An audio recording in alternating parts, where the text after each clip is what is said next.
Hello and welcome to all of you. कैसे हो? My self मोहित गौरव और बायोलॉजी स्टार्ट करते हैं। Hashtag biology. ओके। लास्ट कहाँ तक पढ़ा था? ये सब कुछ पढ़ लिया था मेरे हिसाब से। तो आज क्या है, सबसे पहले बात करते हैं। आज स्वतंत्रता दिवस। मेरी तरफ से, मेरी टीम की तरफ से आपको सभी को, आपके परिवारजनों को, आपके गुरुजनों को, सबको स्वतंत्रता दिवस की हार्दिक शुभकामनाएं। स्वतंत्रता दिवस, कई बच्चों की आज वेकेशन होगी, ठीक है, घर बैठे होंगे, ठीक है। तो बच्चों, ऐसा है कि आपका स्कूलिंग चल रहा है, तो मेरे हिसाब से आपको 15 अगस्त इन्जॉय करनी चाहिए। अगर आपके स्कूल्स वाले इन्जॉय नहीं करवाते तो वो उनकी गलती है। बाकी सांस्कृतिक प्रोग्राम वगैरह जो आपकी संस्कृति से जुड़ा हुआ काम है वो करना चाहिए। और साल में दो ही पॉइंट मिलते हैं हमें यार, एक तो होती है 26 जनवरी गणतंत्र दिवस, एक 15 अगस्त। तो इसको भी, एक्टिविटी को हमें इन्जॉय करना चाहिए। परेड से लेके सांस्कृतिक डांस, भाषण। जब हम छोटे थे हम ये करते थे, देखो सच बात बता रहा हूँ। मैंने कई भाषण, कई स्पीचेस दिए, ठीक है।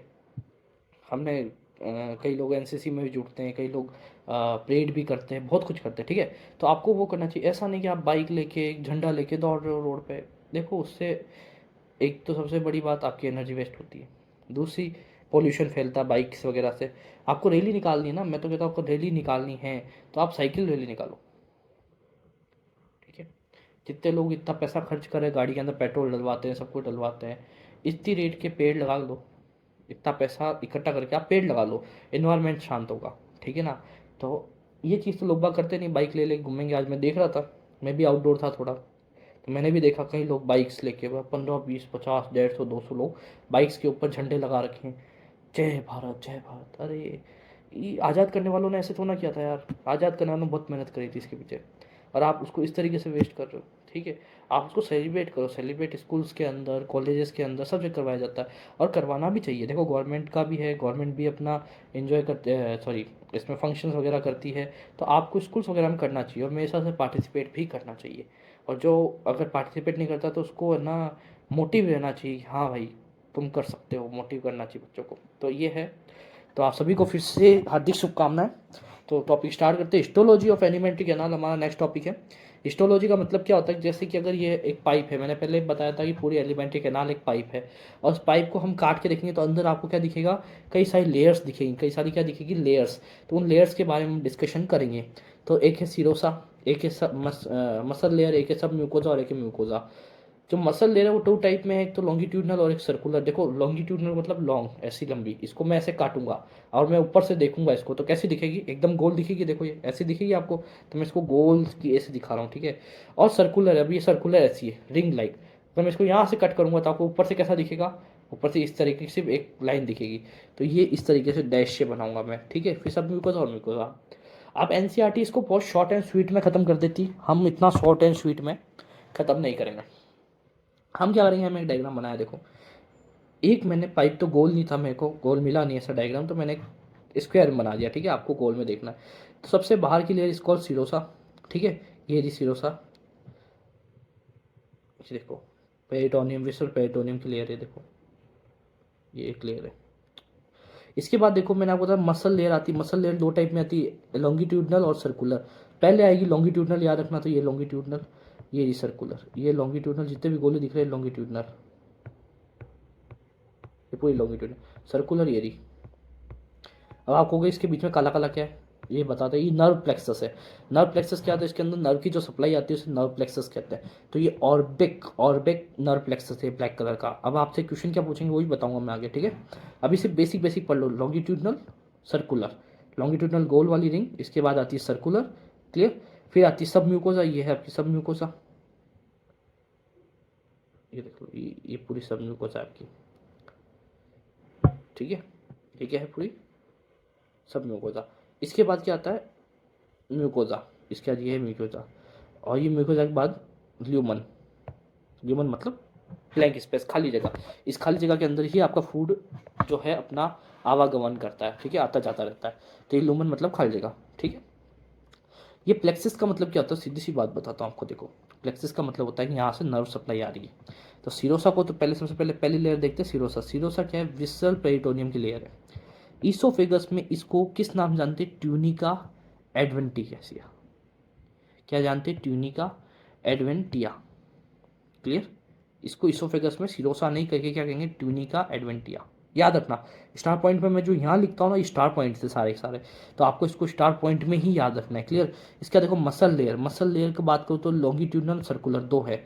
अब लॉन्गिट्यूडनल सर्कुलर पहले कौन सी आएगी, हमेशा पूछा जाता है, तो आपको याद रखना है लॉन्गिट्यूडनल पहले है, सर्कुलर बाद में। आउटर से इनर जाने में, आउटर से अगर मैं इनर जा रहा हूँ, आउटर से इनर, ठीक है, तो क्या आएगा, पहले लॉन्गिट्यूडनल फिर आएगा सर्कुलर। ठीक है। इसके बाद देखो स्टोमक में, स्टोमक में एक एक्स्ट्रा लेयर पाई जाती है, इसको क्या कहते हैं, ऑर्बिक। ठीक है। ऑर्बिक मसल, ये एक्स्ट्रा मसल है। ऑर्बिक मसल क्या है, एक्स्ट्रा मसल है। क्यों स्टोमक में क्यों चाहिए होती है भाई, ये पेरिस्टालसिस में हेल्प करती है ज़्यादा। सबसे ज़्यादा पेरिस्टालसिस कहाँ होती है, चर्निंग मूवमेंट्स कहाँ होती है, आपकी स्टोमक के अंदर। ठीक है। तो चर्निंग मूवमेंट वहाँ होती है, तो इसलिए एक्स्ट्रा मसल चाहिए होती है मजबूती के लिए, एक और वर्क करने के लिए, तो यहाँ ऑर्बिक मसल पाई जाती है।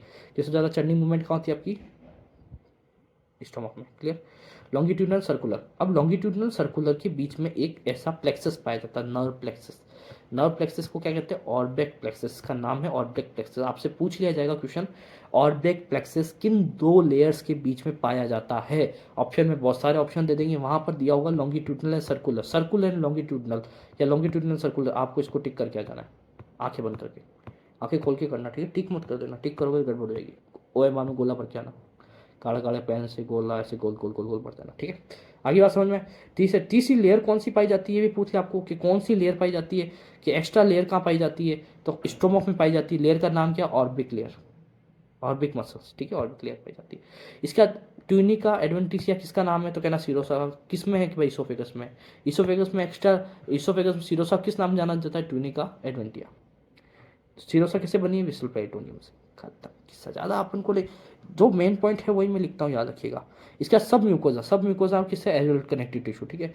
इसके अंदर भी एक नर्व प्लेक्सस पाया जाता है। देखो ऑप्शन में अगर पूछ ले कि मिजनर प्लेक्सस कहाँ पाया जाता है, ऑप्शन में अगर याद जाए कि सर्कुलर और सब म्यूकोजा के बीच में, सर्कुलर मसल और सब म्यूकोजा के बीच में, तो इस करेक्ट आंसर वहाँ से पा जाए, सब म्यूकोजा, म्यूकोजा मस्कुलरिस मसल्स, ये आ जाए ना। अगर सिंगल सिंगल नाम आए तो आपको क्या लगना है, सब mucosa is correct answer. Option देखो, नीट एक ऐसा एग्जाम है जिसमें सबसे बड़ी प्रॉब्लम होती है ऑप्शन। ये जो चार ऑप्शन है ना, ये जीना आराम कर देते हैं। इन चार ऑप्शंस को देख के आपको जज करना होता है कि ऑप्शन कौन सा करेक्ट होगा। ठीक है।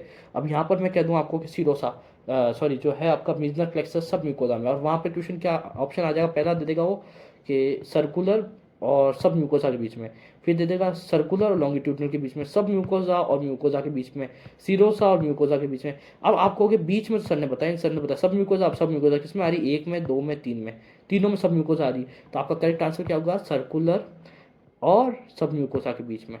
क्यों, अब मैं आपको डायग्राम में दिखाता हूँ। डायग्राम कुछ ऐसा है कि देखो एक प्लेक्सस तो ये है आपका ब्लैक वाला, देखो ब्लैक वाला क्या है, ऑर्बिक प्लेक्सस। अब ये तो क्लियर दिख रहा है कि ये तो है लॉन्गिट्यूडनल, ये है सर्कुलर, इसके बीच में क्लियर दिख रहा है। अब यहाँ पे आप देखोगे इस सर्कुलर जैसे ही खत्म होती है तो ये एक प्लेक्सस आ जाता है रेड कलर का। ये जो रेड कलर का प्लेक्सस है ये मिजनल प्लेक्सस। अब ये इस तरीके से है कि इसके ऊपर ऐसे है म्यूकोजा, सब म्यूकोजा। तो अब ये कुछ पार्ट तो इसको भी जोड़ रहा है, कुछ पार्ट इसको भी जोड़ रहा है, इसलिए मैं बोल रहा हूँ कि सब म्यूकोजा के अंदर प्रेजेंट हो, अगर सिंगल सिंगल ऑप्शन आता है तो। ठीक है, ऑप्शन आ जाए कि सब म्यूकोजा, सिरोसा, इसके बाद आ जाए आपका ऑप्शन सिरोसा, सब म्यूकोजा, म्यूकोजा और मस्कुलर, मसल लेयर। तो अब इन चारों में ऑप्शन क्लिक क्या करोगे, तब आप सब म्यूकोजा क्लिक करो, एकदम करेक्ट आंसर है। बट दो ऑप्शन गैपिंग में आ जाता है, जैसे लॉन्गिट्यूडनल सर्कुलर पूछ लिया, सर्कुलर सब म्यूकोजा पूछ लिया, तब आपको दिक्कत आएगी। तब आपको क्या टक करना है, तब आपको टिक क्या करना है, तब आपको टिक करना है, सीधी सी बात है, सर्कुलर एंड सब म्यूकोसा।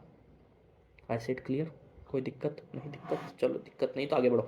चलो फटाफट कुछ ऐसी चीज़ करते हैं, आगे देखते हैं।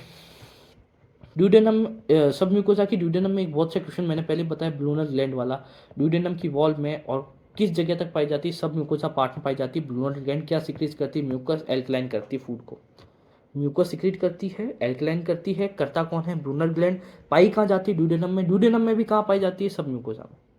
इससे ज़्यादा डिटेल नहीं चाहिए, क्लियर। म्यूकोजा, अगली लेयर है म्यूकोजा। म्यूकोजा में देखो म्यूकोजा मस्कुलरिस, एक है option mucosa muscularis.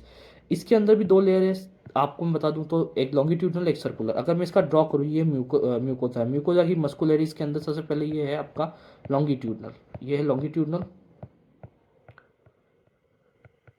Longitudinal muscles. ठीक है, इसके बाद ये आ जाती है ये आ जाती है आपकी सर्कुलर मसल, फिर लेमिना प्रोप्रिया और फिर म्यूकस एपिथेलियम, फिर ल्यूमन आता है। ठीक है, इस तरीके से। ठीक है, ये पार्ट मैंने बना दिया आपके। अब देखो लेमिना प्रोप्रिया, उसके बाद आता है मस्कुलर एपिथेलियम। ये एपिथेलियम के फोल्ड्स होते हैं जो आगे जाके विलाई वगैरह में कन्वर्टेड होते हैं। ठीक है, अब ये क्या चीज़ है ये भी आपको बता दो। देखो दो चीज़ें होती है, ये जो लेमिना है ना, ये आगे जाके इस तरीके से विलाई में कन्वर्ट हो जाती है। कई विलाई बड़े होते हैं, कई विलाई छोटे होते हैं। ठीक है, बड़े कहाँ होते हैं छोटे कहाँ होते हैं, तो ईसोफेगस के अंदर और स्टोमक के अंदर विलाई की साइज छोटी होती है, धीरे धीरे बढ़ती है। ईसोफेगस में बहुत कम होती है, फिर धीरे धीरे धीरे धीरे बढ़ती है डूडेनम में, और लार्ज इंटेस्टाइन में कुछ ज़्यादा बड़ी होती है। देखो ये है विलाई।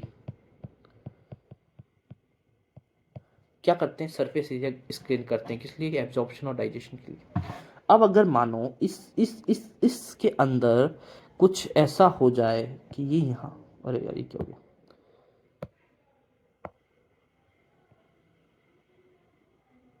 ये ऐसा हो जाए, देखो ये है, तो यहाँ पर अभी सब म्यूकोसा लेयर, सॉरी ये है म्यूकोजा। ठीक है, म्यूकोजा, म्यूकोजा तक पहुंचे तो इसे तो अपन कहते हैं पिट। इस चीज को क्या कहते हैं, पिट। पिट यानी गैस्ट्रिक पिट। स्टोमक में पाए जाते हैं गैस्ट्रिक पिट, वो इस तरीके से था। इसके अंदर और बहुत सारी सेल्स होती है, वो सेल्स आगे क्या सिक्रेट करती है, गैस्ट्रिक ग्लैंड्स पूरी पड़ेंगे जब पता चलेगा। बट अभी मैं आपको डिफरेंस बता रहा हूँ पिट और क्रिप्ट में। अब देखो क्रिप्ट क्या चीज़ है, अगर यही चीज़ ऐसे होती है और ये आपकी लाइन पहुंच जाती है सब म्यूकोसा तक, यानी कि जो ये गर्त में जाता है ना, ये से गर्त में जा रहा है ना, ये गर्त पहुंच गया आपकी, ये तो म्यूकोसा थी, ये आपकी सब म्यूकोसा है, ये है म्यूकोसा, ये है सब म्यूकोसा। तो ये सब म्यूकोसा तक पहुंच गया तो ये कहलाएगा क्रिप्ट। क्रिप्ट समझ आएगा, क्रिप्ट क्या, क्रिप्ट क्या और पिट क्या है। पिट क्या होता है, सिर्फ आपको सब म्यूकोजा, म्यूकोजा तक ले जाएगा, जो आगे जाए और सब म्यूकोजा तक पहुंचे इस called crypt. Crypt of liver Kuan पढ़ेंगे इंटेस्टाइन के अंदर। ठीक है, सब म्यूकोजा तक पहुंचता है, इस ये ही यहाँ ब्लू ग्लैंड पाई जाती है। आगे सब कुछ आएगा। देखो इतना ज़्यादा मैं तो गरम गरम आपको नहीं खिलाऊंगा, ठीक है, ठंडा करके खाएंगे अपन। गुलाब जामुन ठंडे पसंद है गरम पसंद है बताओ, गरम पसंद है तो कोई बात नहीं, गरम गरम खाओ, मुझे क्या। अगला देखो डाइजेशन। डाइजेशन दो टाइप का होता है, हमने पहले बात करी थी। देखो डाइजेशन कितने टाइप का होता है, तो दो टाइप का। कौन कौन सा होता है बताओ फटाफट। गर्मी बहुत है, गर्मी इसलिए ज़्यादा लग रही है, सामने इतना बड़ा वोल्ट का बल्ब लग रहा है सिर के ऊपर, ये फर्क पता चल गया।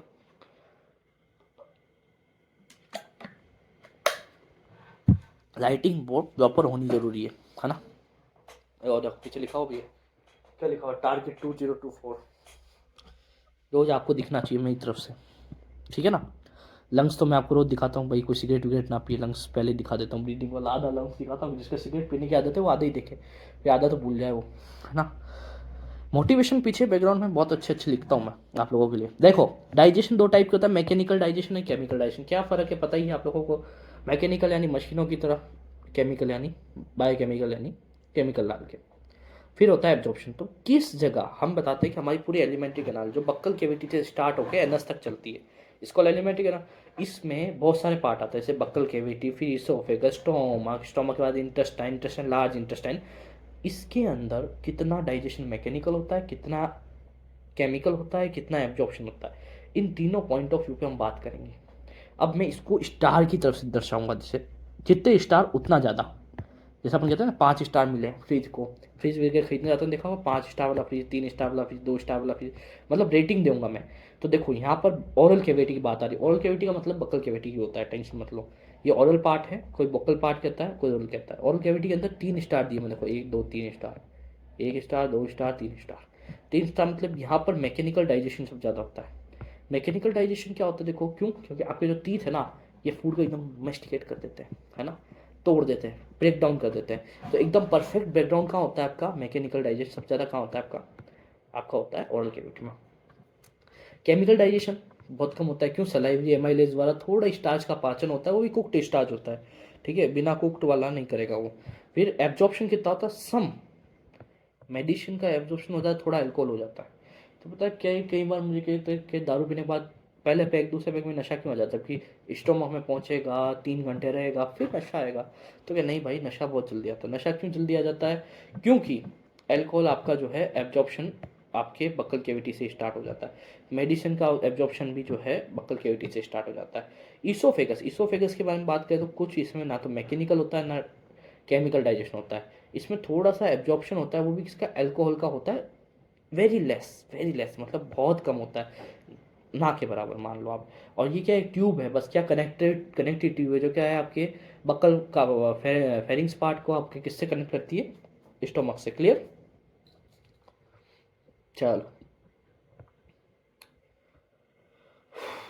इसके बाद बात करते हैं स्टोमक के अंदर। स्टोमक के अंदर बात करते हैं तो देखो, एक स्टार दिया है, मतलब यहाँ पर क्या है, मैकेनिकल डाइजेशन थोड़ा ही होता है, केमिकल डाइजेशन भी थोड़ा ही होता है।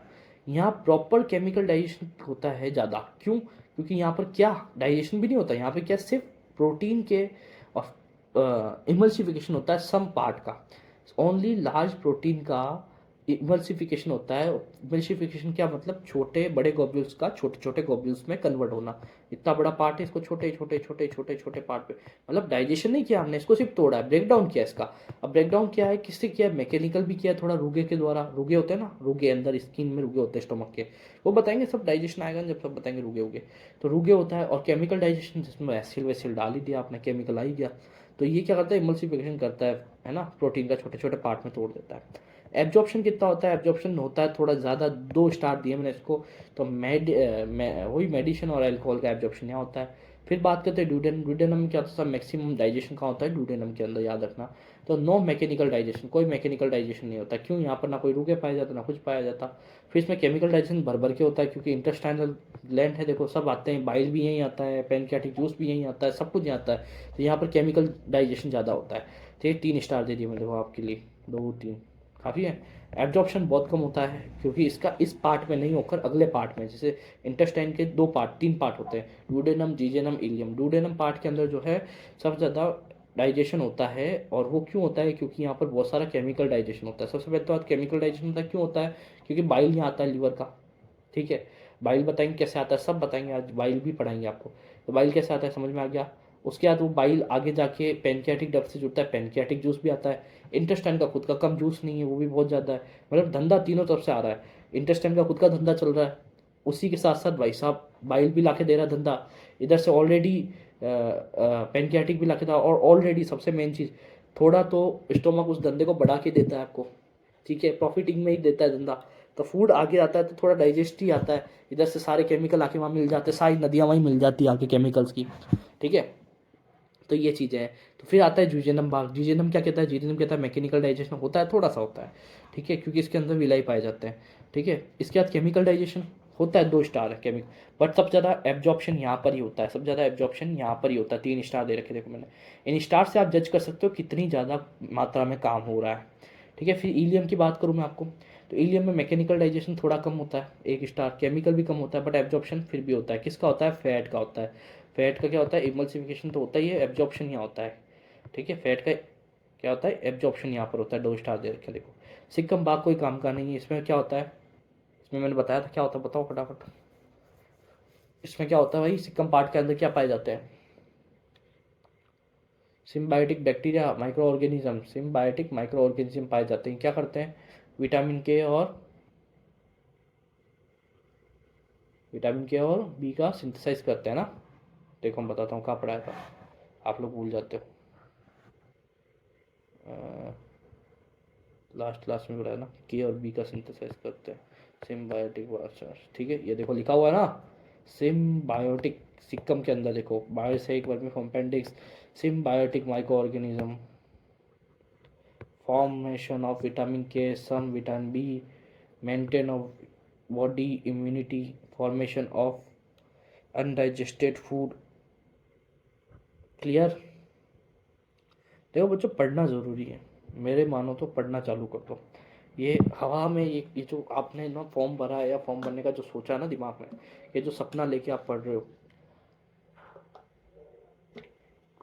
मुझे नहीं लगता कि वो इतना आसान है।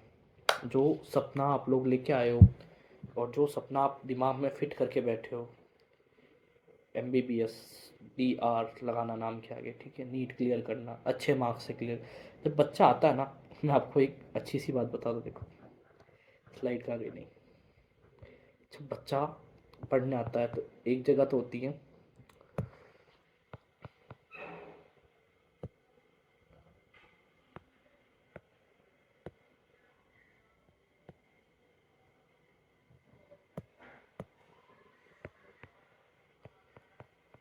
कोटा, एक आजकल सिक्कर भी चल रहा है, अब आजकल चल रहा है एक साइड,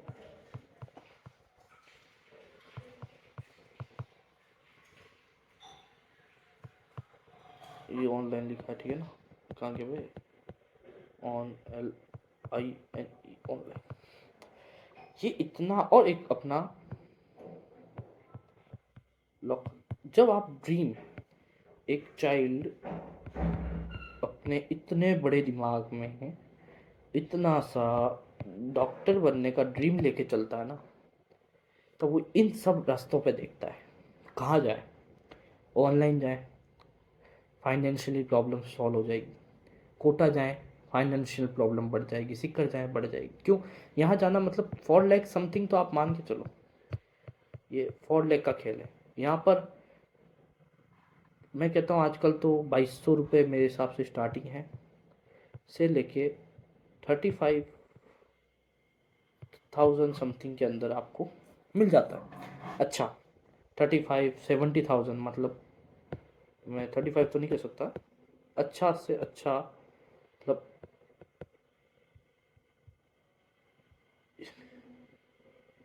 ये खेल भी आपका 1 लाख तक तो जाता ही जाता है। और लोकल, लोकल का तो कुछ नहीं, 20,000 में भी आपको पढ़ा देगा, 70,000 50,000 तक पढ़ा देगा आपको लोकल। आगे बात सुन, तो बजट देखता हुआ इंसान पहले तो देखो, जिसका बजट अच्छा हो तो इधर मूव करता है, बजट थोड़ा कम है वो इधर मूव करता है, ये थोड़ा इधर मूव करता है, लोकल में सबसे कम है वो ऑनलाइन मूव करता है। जब बच्चा ऑनलाइन आ जाता है ना, तो उससे स्ट्रेटजी नहीं होती तब, और कहीं भी जाता है, देखो सबसे पहले बच्चा, मैं तो कहता हूँ सब जगह चला गया, कहीं भी एक बच्चा सीकर गया, सबकी स्ट्रेटजी क्या होती है, सबसे बड़ा कॉलेज एम्स का, एम्स दिल्ली, ठीक है, एम्स के बाद ANM सीनर्स, FMC जाने का नाम है, मैं नाम भूल जाता हूँ, पुणे का कॉलेज याद नहीं आ रहा, ठीक है, बॉम्बे का कॉलेज, पुणे बॉम्बे कॉलेज, अच्छा कॉलेज, IFMC। उसके बाद कई सारे कॉलेजेस हैं, चिपमर वगैरह, बहुत बच्चे उधर जाते हैं, मूव करते हैं। तो आपको पता है ये थॉट, जब आप मई में ज्वाइन करते हैं ना, मई में तो कोई ज्वाइन नहीं करता है इंस्टीट्यूट ज्वाइन करता है बंदा अप्रैल में, अप्रैल से ज्वाइन करता है, सितंबर तक आते आते एम्स का भूत खत्म हो जाता है, इसके बाद IFMC का भूत दिसंबर में ख़त्म हो जाता है, जैन में आते आते रिवीजन का लोड आते आते जैन से मई तक आते आते उसको सिलेक्शन का भूत उतर जाता है, उसको इतना है रैंक वैंक कुछ नहीं चाहिए, उसको चाहिए सिलेक्शन, मिल जाए तो बहुत अच्छा, नहीं मिले तो अगले साल करेंगे। यहाँ आते आते उसके दिमाग में आ जाता है 6 मई का 7 मई का एग्ज़ाम होता है, बच्चे को कुछ नहीं समझ में आता। तो भूत लेके दिमाग में, कचरा लेके नहीं चलना चाहिए। और ये कचरा कब कब आता है पता है दिमाग में, जब आप पढ़ते नहीं हो। तो मेरे हिसाब से पढ़ना स्टार्ट कर दिया जाए। कभी भी कोई कोचिंग ज्वाइन करते हो, टेस्ट सीरीज ज्वाइन करते हो, बहुत जने मुझे कहते हैं सर मैंने टेस्ट सीरीज ज्वाइन की, मैंने वो किया ये किया। अरे हाँ भाई तेने किया, तेने सब कुछ किया। अब फर्स्ट टेस्ट में आते ही खुश होते 600 मार्क्स आ रहे हैं, 650 आ रहे हैं टेस्ट के अंदर, 500 आ रहे, 550 आ रहे। यार एक बात बोलूँ ना, जब तक लगातार 3-4 टेस्ट में आपके मार्क्स नहीं आते, जब तक आपको इस चीज़ का कभी घमंड नहीं करना। घमंड तो देखो कभी करना ही नहीं चाहिए, बट इतने मार्क्स आए तब आप क्वालिफाइड हो यार, हाँ आपका हो सकता है, थोड़ा सोच सकते हैं आप उस बारे में, ठीक है। नीट एक ऐसा एग्ज़ाम है कि मेरे हिसाब से तो ये लक पे चलता है। क्यों, आप कितना पढ़ोगे ये मैं कुछ नहीं कह सकता, क्यों 22-25 चैप्टर हमारे, मान के चलो कितने चैप्टर तो हमारे, बायो बायो में बहुत सारे चैप्टर्स हैं, ठीक है। उसके बाद फिजिक्स के अंदर लगे, केमिस्ट्री में लगे, सबको पढ़ो, उन सबको उसी 1-3 घंटे के बीच में सारा कुछ रिवाइज होना पॉसिबल नहीं है। तो बाई लक इसमें सिलेक्शन होता है, मेहनत ज़रूरी है। देखो लक मैं कहता हूँ 2-3% होता है, बाकी सब मेहनत है, प्रैक्टिस है। तो प्रैक्टिस ज़रूरी है, पढ़ना ज़रूरी है, रिवीजन ज़रूरी है। तो स्ट्रेटजी कैसे है कि आप लोगों को सब कुछ करना है, और सब कुछ करने के लिए क्या करना है, पढ़ना है। पढ़ना क्यों है ये भी आप जानते हो, सिलेक्शन आपको चाहिए, मुझे चाहिए नहीं। हम पढ़ा सकते हैं, टीचर्स पढ़ा सकता है, टेस्ट ले सकता है। देखो मार्केट में बहुत सारी बुक्स आती है, मार्केट में बहुत सारे कोर्सेज आते हैं, मार्केट में बहुत सारे टेस्ट सीरीज आती है, सब ज्वाइन करो, क्वेश्चन प्रैक्टिस करो, टॉपिक समझो, क्वेश्चन प्रैक्टिस करो, बल्क में क्वेश्चंस करो, बल्क में रिवीजन करो। एक साथ इकट्ठे चैप्टर लो, ह्यूमन फिजियोलॉजी ले ली, प्लांट फिजियोलॉजी ले ली, फिर अगली बार प्लांट और ह्यूमन फिजियोलॉजी ले ली, फिर बाद में रिप्रोडक्शन का भी साथ में इंक्लूड कर दिया, फिर लिविंग वाला चैप्टर ले लिया। ऐसे करके फुल सिलेबस तक पहुँचो। जो लोग भाग है ना जनवरी में फुल सिलेबस पहुँचते ना, आप अक्टूबर में पहुँचो।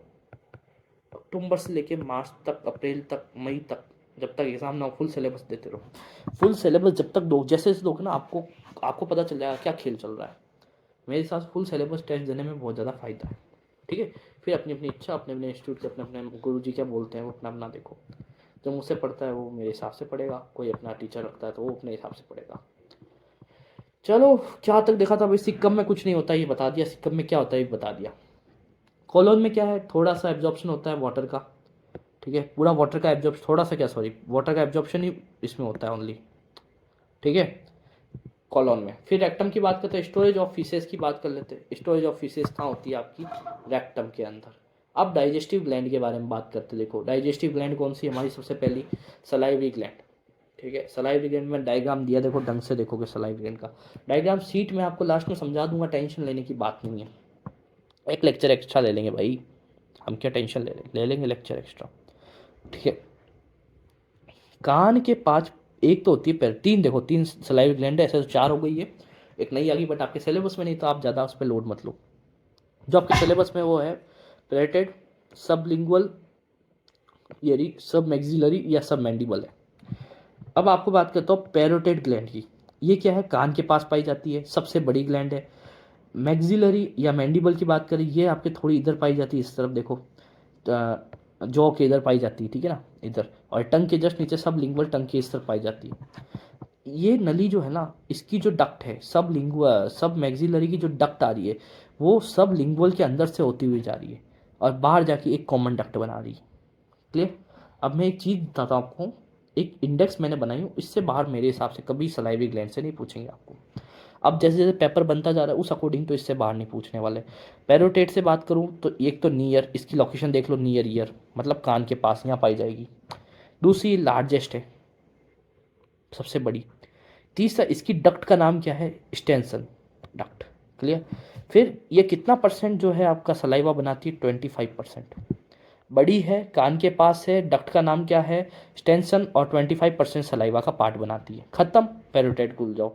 सब लिंगुअल में बात आ जाओ, eight the junction of upper and lower जो, या अपर एंड लोअर जो कि यहाँ जंक्शन पे यहाँ पाई जाती है। ठीक है, अब क्या है, मिडल साइज यानी मीडियम साइज है, ज़्यादा बड़ी नहीं है ज़्यादा छोटी भी नहीं है। वाटसन डक्ट है, डक्ट का नाम क्या है, वाटसन। 70% क्या बनाती है सलाइवरी के अंदर, 70% सलाइवा में पार्ट लेती है। ठीक है, तो क्या बताओगे, एक तो अपर एंड लोअर जो के बीच में, ठीक है, the eight the junction of upper जो एंड लोअर जो। ठीक है, उसके बाद मिडल साइज की है। उसके बाद वाटसन डक्ट नाम है इसका, वाटसन, ठीक है ना। उसके बाद 70% क्या बनाती है आपका सलाइवा का पार्ट। इसके बाद सब लिंगुअल, सब मैक्सिलरी या सब मैंडिबल, तो ये क्या है, बिलो द टंग, टंग के नीचे पाई जाती है, स्मॉलेस्ट है। ठीक है, डक्ट ऑफ रिविनस है और 5% बनाती है। सबसे छोटी कौन सी है, सब मैंडिबल या मैक्सिलरी। सबसे बड़ी कौन सी है, पेरोटेड। मीडियम कौन सी है, सब लिंगुअल। लिंगुअल से याद रखना, लिंगुअल का मतलब सीधी सी बात है, जरूरी नहीं है कि सब, एक मिनट एक मिनट एक मिनट, गड़बड़ हो गई शायद, तो गड़बड़ हो गई, गड़बड़ हो गई, मेरे हिसाब से गड़बड़ हो चुकी है। एक मिनट, एनसीईआरटी देखेंगे, ये टॉपिक कितना इंपॉर्टेंट है इसके अकॉर्डिंग देखेंगे इस चीज़ को। एक मिनट बच्चों, एक मिनट।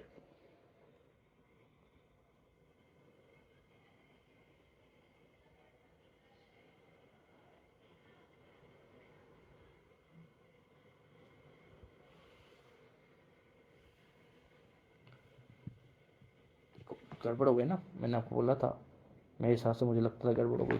गड़बड़ ये हो गई कि यहाँ पर मैं इतनी देर से लिंगुअल कब से जो है जंक्शन पे पाई जाने लग गई, ये स्लाइड गड़बड़ बना दी बंदे ने।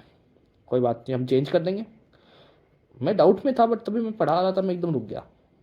ठीक है, ठीक है।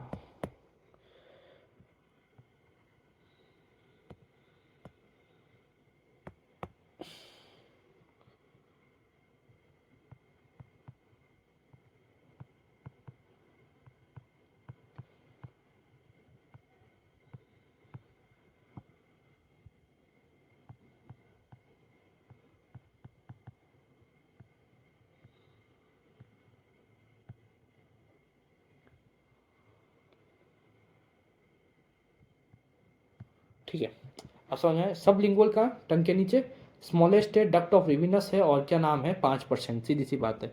कितना सिक्रेशन देती है 5% इन सलाइवा। अब मैक्सिलरी क्या है, at the junction of lower and upper जो middle size Watson duct 70%। Clear, कोई दिक्कत नहीं। ये इंडेक्स का फोटो खींच लो, नोट्स में मिल जाएंगी, खींचना हो तो खींच सकते हो। 2 मिनट के लिए वीडियो पोज कर देता हूँ। चले, 30 मिनट्स का वीडियो रिकॉर्ड हो चुका है। आज आपका तो भी संडे में सॉरी हॉलीडे होना चाहिए, बट आज क्लास ले रहे हैं क्योंकि मेरे हिसाब से कल क्लास नहीं होगी, और कल क्लास हुई भी नहीं थी।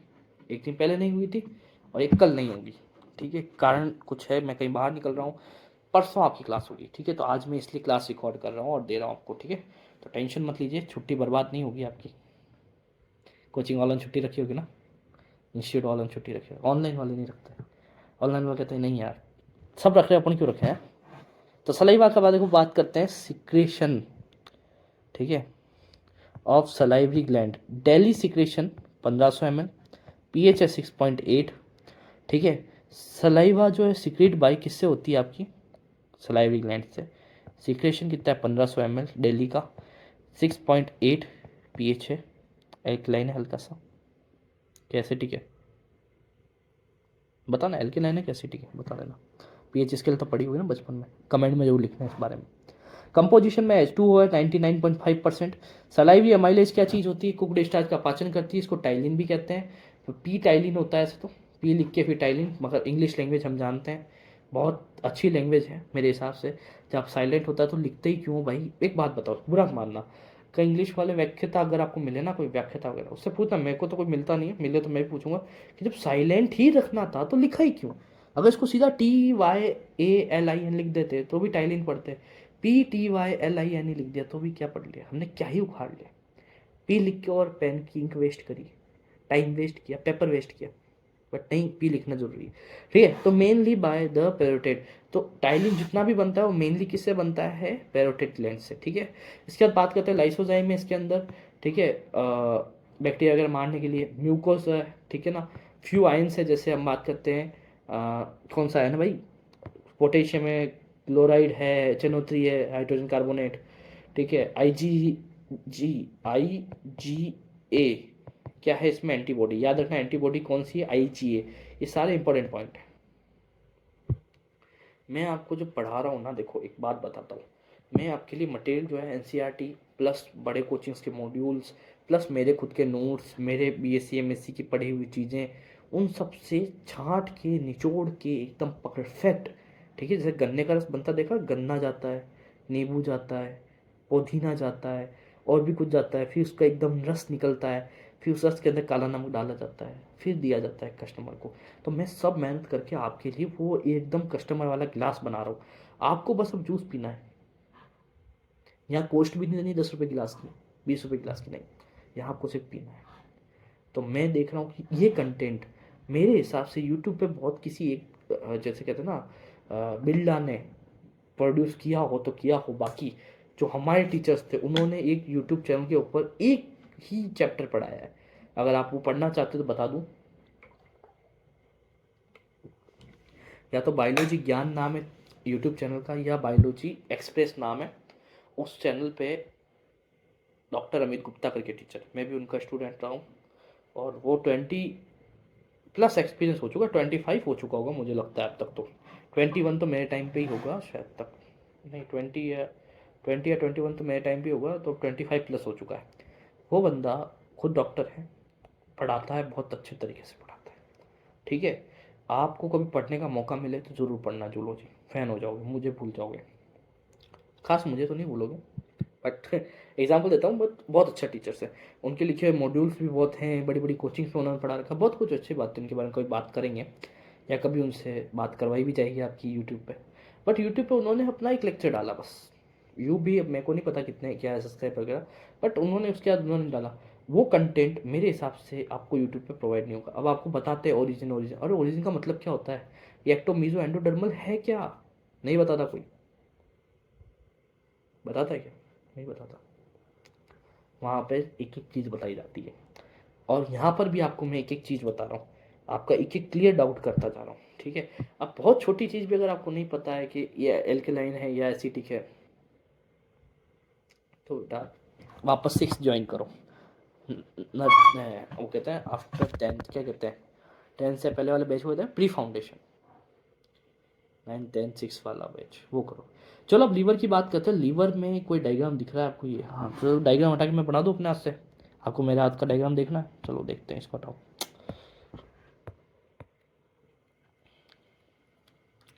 पानी वानी पीना है? चलो पी लो।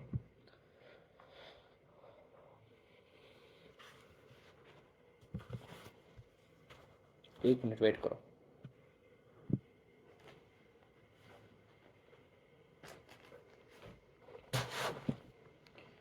एक मिनट, एनसीईआरटी खोल लेते, वेट करो। ये कपड़ा कहाँ से गया? एनसीईआरटी,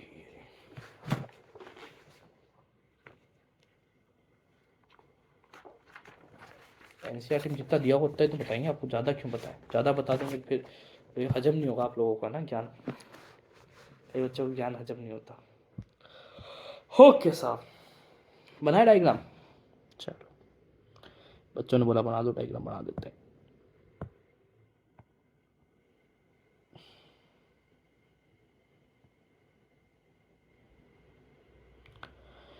पहली बात तो जो लीवर होता है ना, लीवर के 2 लोब होते हैं, अलग अलग पड़े ऐसे, दोनों को जोड़ के रखने वाला कौन है बताएंगे? एक धागा, ये देखो बीच में दिख रहा है ना, ये धागा है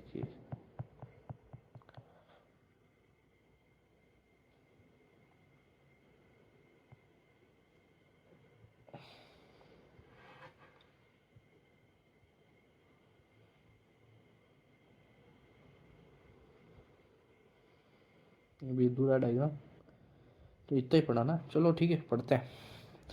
तो ये है आपका लेफ्ट, ये है आपका राइट। एक डक्ट आ रही है यहाँ से, एक डक्ट आ रही है यहाँ से। अब इसमें डक्ट का क्या सीन देखो, और एक है गॉल ब्लैडर। गॉल ब्लैडर क्या है देखो, गॉल ब्लैडर और आपको लीवर में एक डिफरेंस दिखा देते हैं, चलो फटाफट। ये गॉल ब्लैडर है ना, ये क्या करता है, ये स्टोरेज ऑफ बाइल करता है। स्टोरेज ऑफ बाइल का मतलब क्या है कि ये सिर्फ बाइल को स्टोर करता है, स्टोर हाउस है, ठीक है, बाइल का। इसके अंदर कुछ सेल्स और कुछ वॉल्स में कुछ प्रॉब्लम्स पाई जाती है, जो क्या करती है, वाटर का एब्जॉर्ब कर लेती है बाइल में से, और बाइल को कर देती है एकदम गाढ़ा, ठीक है। अब ये गाढ़ा बाइल है ना, ये जाता है हमारे ड्यूटेनम के अंदर, बात समझ में आ गई? क्या करता है इसमें, क्यों जाता है? क्योंकि ये गाढ़ा होने जाता है, इसमें से वाटर ज़्यादा होता है, इसको वाटर को एब्जॉर्ब कर लेती है इसकी सेल्स, इसकी जो है ना वॉल, उसको वाटर को एब्जॉर्ब कर लेती है। तो इसलिए जो है बाइल अंदर जाता है, नहीं तो बाइल का कोई लेना देना नहीं अंदर जाने का। बात समझ में आ गई? ठीक है, गॉल ब्लैडर ये काम करता है। गॉल ब्लैडर कभी बाइल नहीं बनाता। बाइल कौन बनाता है? लीवर बनाता है। लीवर में भी सेल्स बनाती है, इस सेल्स को कहते हैं hepatic cells, hepatic cell. Liver को मैं एकदम परफेक्ट तरीके से पढ़ाऊंगा आपको, तो इसकी टेंशन मत लीजिए। अब ये डायग्राम समझाने के बाद मैं आपको फिर इस चीज़ को आगे बढ़ाता हूँ, ठीक है? ओके, एक मिनट वेट करो, कॉल आ रहा है।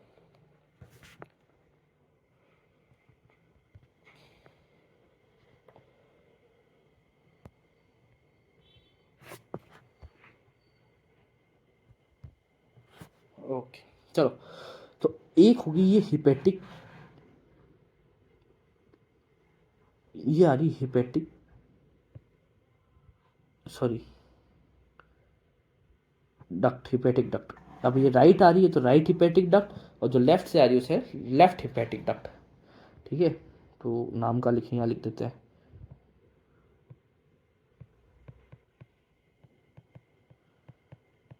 डक्ट, ठीक है। राइट तो राइट और लेफ्ट हिपेटिक डक्ट, ऐसे लिख देता हूँ, समझ में आ गया? ये आगे जाके बन जाती है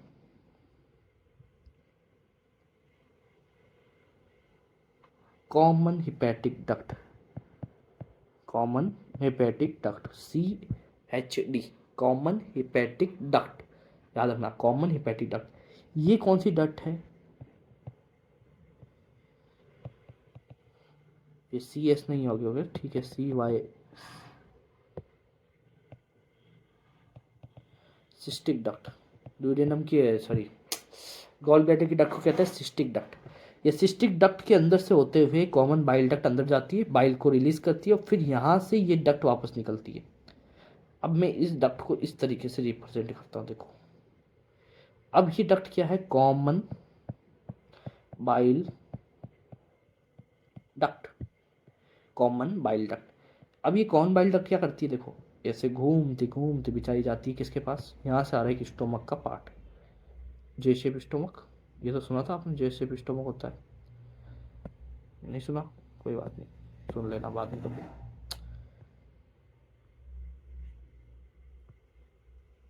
ये देखो, इस जे शेप स्टोमक के अंदर इधर एक चीज पड़ी रहती है, जैसे पेनक्रियास कहते हैं, इसमें आती है नली, इस कॉल्ड पेनक्रियाटिक डक्ट।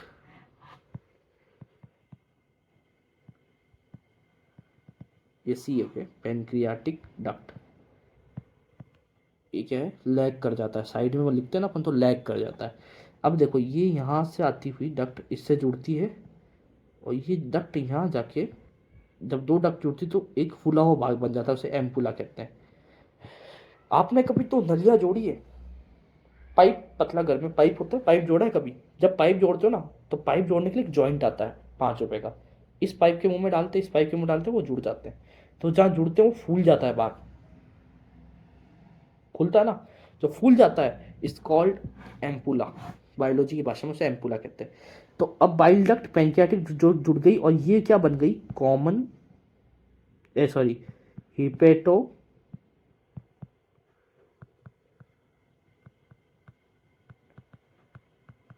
डक्ट। और इस डक्ट के ऊपर एक वॉल पाया जाता है,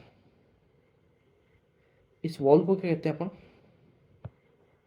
इस वॉल को क्या कहते हैं, वॉल का मतलब क्या है, यहाँ पर भी स्पिंक्टर्स पाए जाते हैं, एक स्पिंक्टर यहाँ पाया जाता है और एक ये हिपेटो पेनक्रियाटिक डक्ट पे पाया जाता है। हिपेटो पेनक्रियाटिक नाम कैसे पड़ा, एक हिपेटिक आ रही है और एक क्या आ रही है, पेनक्रियाटिक आ रही है, इसलिए। अब एक तो करता है कंट्रोल किसको, एक स्पिंक्टर तो किसको कंट्रोल करता है आपका, सिर्फ बाइल को, सिर्फ बाइल को कंट्रोल करता है, तो इसको क्या कहते हैं,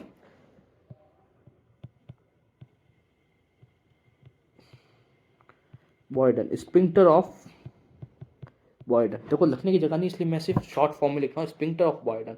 और जो एक आपके ना दोनों को कंट्रोल कर रहा है, यहाँ देखो ये जो है ना हिपेटो पेनक्रियाटिक डक्ट के ऊपर जो पाया जा रहा है, ये क्या कर रहा है, ये स्पिंक्टर ऑफ ऑडी, जो दोनों कंट्रोल कर रहा है। अब आपसे पूछा जाए कि जो स्पिंक्टर ऑफ ओडाई है वो कहाँ पाया जाता है, ओडी कहाँ पाया जाता है, तो आप बोलोगे हिपेटो पेनक्रियाटिक एम्पुला या डक्ट के ऊपर, ठीक है। अब ये किसको कंट्रोल कर रहा है, ये दोनों को कंट्रोल कर रहा है, ये पेनक्रियाटिक जूस को भी कंट्रोल कर रहा है, ये आपके बाइल जूस को भी कंट्रोल कर रहा है।